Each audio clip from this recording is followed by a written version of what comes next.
All right. The spitball. The spitball. The marmot. All right, you're going to go first. Yes. So I Okay. can film you. Hang on. Ready to rumble? We're rumbling. All right. That hit. Did it hit? I reckon. Do you know? I reckon it hit Sherlock Holmes. I do too. Is that the first or the second? That's the second one. The second one. I can talk about this. Okay, go for it. I actually watched this recently. Funnily enough, I was watching the TV show and I went to the films.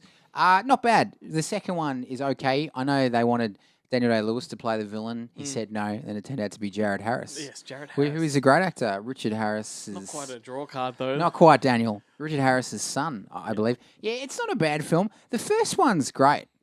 I really enjoyed it. I think the first one's excellent. Yeah, Guy Ritchie, unexpected blockbuster from him. that's right. Yeah, that was a massive hit. And Robert Downey Jr. I think he's. It's interesting now that I know a bit more about the Sherlock character. I can see they've made him like an action hero, where it's probably not the true portrayal, but it's still good fun.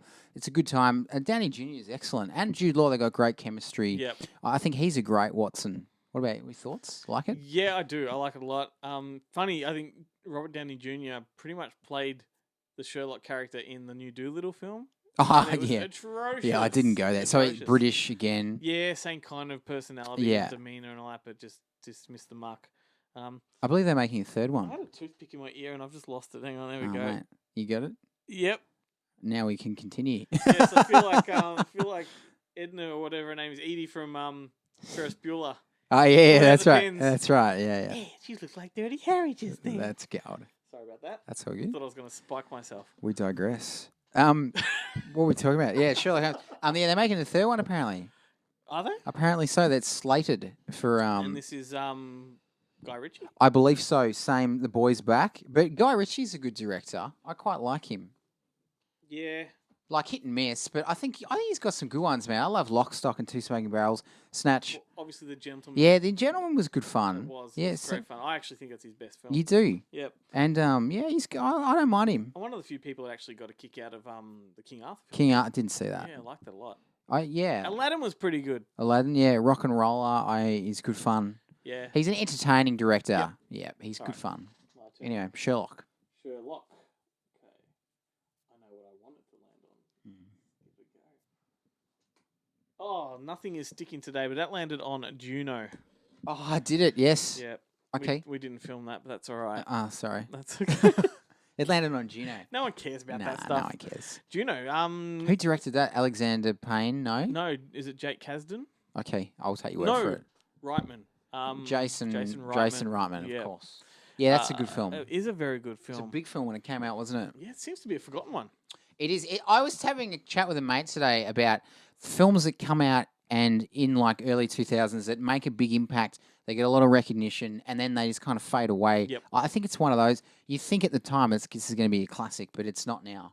It's a good film. Ellen Page sort of put it on the map, didn't it? Yeah, No? Hard Candy put it Hard on the map, Candy, I think, yeah. which is Hard another Candy. great film. Yeah. David Slade directed that one. Yeah.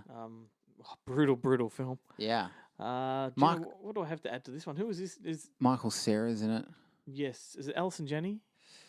I She think play so. the mother? Yeah, I think you're right. I'm probably wrong because she. Anyway, we'll go with that. We'll screen flash if Yeah, wrong. that's right. Allison. And who was the father? Oh, As in who was Ellen Page's Yes. boyfriend? Michael Cera, isn't it? The dad? Or are you talking about her father in the film? her father. Yeah, I don't know. I know that she Is has. it like Richard Jenkins? You may. Yeah, I think you're right. I think it's Jenkins. We're good at this. Yeah, It's going to be on the screen. we don't know everything, right? I think we just need to move on to another. Michael Cera, though, what a legend he is. He is so funny. All right, I'm man. going to film this one. Yeah, all right, All right, just go for it. all right. That was terrible. Yeah, Juno. That's what you get, man. Can't win them all, mate. I haven't watched it in a long time. Okay, I'm gonna go. Yeah, all Just right. don't get water on the camera. Yeah, all right. Oh, fat one. It's on every day, No, I think below it. 48 hours. Yes. Okay, man, I've seen this once. I can't. I'm not. Yeah, go on. Who Okay, directed so this one? Walter Hill. Walter Hill, The great Walter Hill Yes. directed this one. Eddie Murphy, Nick of Nolte. course. 1982, I believe. don't know about Yeah. much about it, but you know the bloody year. Yeah. What the hell? Okay, look, I don't. All right, now this is interesting because I don't want to talk about the film specifically. What I find interesting is that we're in this time of great censorship, right, where everything's getting pulled from services, Gone with the Wind. You know, Yes. it's got a disclaimer on it now, but they've pulled Chris Lilly's TV shows. Yes. Little Britain. Faulty Towers. Faulty Towers. What about movies like 48 Hours, where the stereotypes are absolutely exploited? Reinforced, yeah. Yes, they are rampantly racist. Yeah, that's a great point. Well, you know, we've still got them. Yeah. You know, but Eddie Murphy's a big star. That's right, yeah. Like, yeah. Yeah, so all I've got to say about that one is, you know, Roxanne's a great song. It's a great number in the film. Another 48 Hours was the sequel. That's pretty fun as well. It's a good era for that buddy cop kind of film. Nick Nolte and Eddie Murphy had a great chemistry. Yeah. Like they butted heads as characters. Yeah, absolutely. Really good to watch. I think that's the one that was that Eddie Murphy's first one out of SNL. I think so. I could be wrong with this. That's the film that kind of made him a film star. Yeah. It? Yeah. And then Beverly Hills Cop. Beverly Hills Cop really put him A-list. And then Coming to America was 85, I think. Yeah. Are you a big fan of his? Do you like him and his Eddie films? Murphy? Yeah, I do. Like I love obviously his 80s stuff. I think when he sort of transitioned into that Disney-esque sort of family thing, that didn't tickle me. It wasn't. He lost his bite, which was he's always edgy. He lost his confidence. Yeah. The edge was gone, and look, I think Beverly Hills Cop 3 sealed the deal. Like that's arguably a terrible film. Yeah. Few people like it. Few people like me. And but it is a terrible film, and that really I think broke him. Yeah. And the disagreements with John Landis on that film, who John Landis directed it. Eddie Murphy wanted it to be a serious film. John Landis is like, it's Beverly Hills Cop. It can't be a serious film. It's got to be frivolous. Yeah. So was that the one with Burkhoff in it? No, that was number 2. Yeah. No, number 1. Number 1. Okay. He played Maitland. One of the great villains. Yeah. Maitland Strickland or Strickland Maitland, something like that. The Spitball just landed. It wants us to move on. That's right. I hope you heard that. Yeah. That was hilarious. It was chilling. All right, you can film this. Yeah, Eddie. Fascinating guy. And he's back. Like he's back doing in R-rated town. stuff. Like, He is. American R-rated stuff. Yeah, well, Dolomite is my name. Yeah. Yeah. He's got Beverly Hills Cop 4 coming for Netflix. Comedians in cars getting coffee. Which was to promote all of these things. Homefront? Yes, that's a good one to land on. So Homefront is Jason Statham, written by Sylvester Stallone. Written by Sylvester. This was originally Rambo 5. Wow. Okay. There you go. Or Rambo 4, one or the other. I think it was number 5, but it could be 4. Either way, it was a Rambo sequel. And it was all about Rambo on his home turf. And for some reason, I don't know why, Stallone lost confidence in that. So he just tailored it for a new character. Yeah. So Statham plays like an ex-special force or something, who's living with his daughter on the bayou, down the south. On the bayous. But he's also in a neighborhood where there are like drug manufacturers and smugglers, and James Franco plays the lead redneck who's making drugs in the swamps. Franco's a legend. And when I haven't seen this, just when Statham crosses him, it just becomes this amazing thriller of man defending home, man protecting daughter. Epic. Oh, it is actually a quality film. I need to see it. This sounds brilliant. If you watch it with the knowledge that it was a Rambo film, it makes sense. That's really cool, yeah. It really makes sense. And I wish they had have stuck with their guns with that as a Rambo film. Yeah. But as it is, I like Statham. He's really good.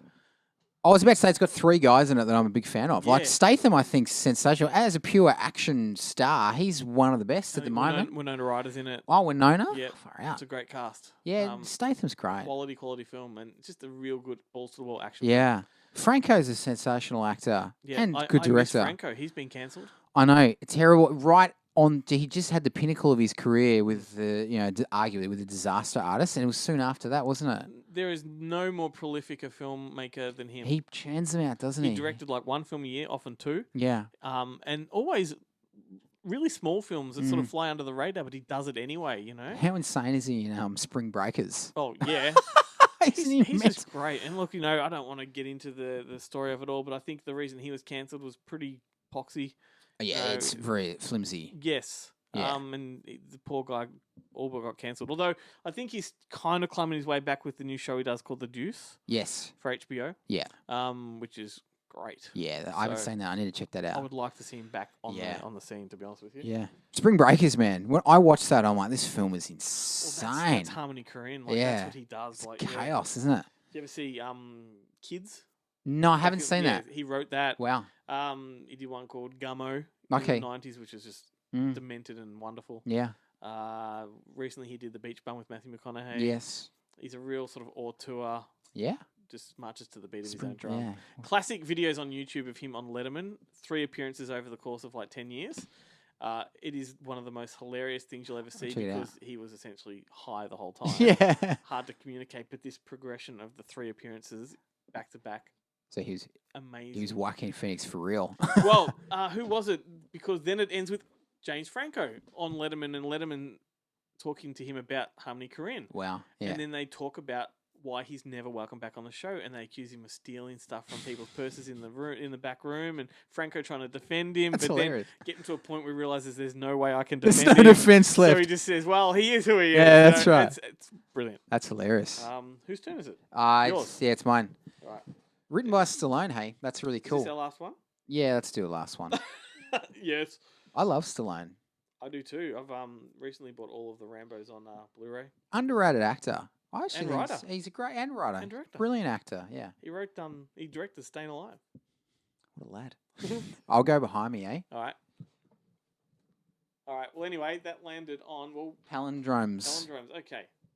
Todd Solondz. Mate, you're killing me tonight. I haven't seen this either. You're the one throwing them. Yeah, I know. Todd Solondz, he is once again we talked about Harmony Korine. This is another guy that's very auteur. He's very provocative. Do you know the movie Happiness? I do. He directed that. Yes. We've talked about that on the show before. With Philip. To watch. Yeah. Yeah. He directed the sequel to that called Life After Wartime. Yeah. He directed Welcome to the Dollhouse. Palindromes is a really interesting one because the story revolves around a teenage girl. But every maybe 15 minutes in the film, a different actor plays that role. I see. So it goes from like like I'm not there with 8 different people playing Dylan. Yeah, I'm trying to think of a really polite way to say it. Fat black girl. Yeah. All right. So she starts off like that, but then like Jennifer Jason Leigh comes in and takes over the character. Yeah. And the dynamic is weird. You don't often know that that's what's happening until you start to piece it together. Yeah. Okay. He's a very weird filmmaker, but his films are powerful. I know Jarrett on our previous podcast talks about Dark Horse with Christopher Walken being one of his favorite films. One of his favorites. Interesting. Yeah. Really interesting filmmaker. I've got a lot of time for him. Yep. Okay. But yeah, Palindromes is heavy subject matter. Storytelling, another one that he did, which was John Goodman and Ving Rhames. Goodman. Yeah, that's a great film too. Yeah. Goodman's a great actor, man. Goodman's a fantastic actor. Hey, what's Cloverfield? There's nothing the man can't do. How chilling is he in Cloverfield? Yeah. Do you remember when he's talking about we don't conduct ourselves at table? When he blows the kid away, that chilled me to the bone. He can play King Ralph. He can do anything. Like in this family-friendly comedy. But then he can play that character. He can play the guy from Barton Fink. Yes. With the briefcase, And then his scariest performance, he played like a neo-Nazi gang leader in Death Sentence. Yeah. The James Wan film. Yeah. Terrifying. Incredibly versed. Yeah, absolutely. Big Lebowski. The Big Lebowski, he is phenomenal in that film. Yeah. I mean, I love that film, but his character... It never ceases to amuse me. That's one of the great comedy characters. It is. It's brilliant. Yeah. Is this your homework, Larry? You heard of Vietnam? Oh, legend. Yeah, well, he's sensational. Well, we managed to fumble our way through that one. We did. Yeah, toothpick and all. We did. Just got there. I was out of my depth with that one, but you carried me through, son.